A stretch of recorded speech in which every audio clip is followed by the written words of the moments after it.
तर तिकडे नाशिक जिल्ह्यामधील चांदवड तालुक्यात महाविकास आघाडीच्या वतीनं आज कांदा प्रश्नावरती आंदोलन केलं जाणार आहे।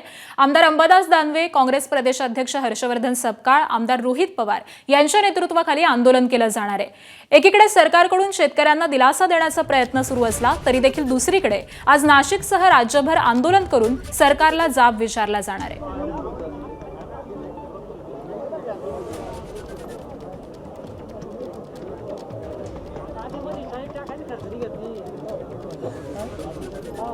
चांदवडमधली ही दृश्य आपण पाहतोय। याच ठिकाणी अगदी काहीच वेळामध्ये महाविकास आघाडीकडून आंदोलन हे सुरू करण्यात येईल।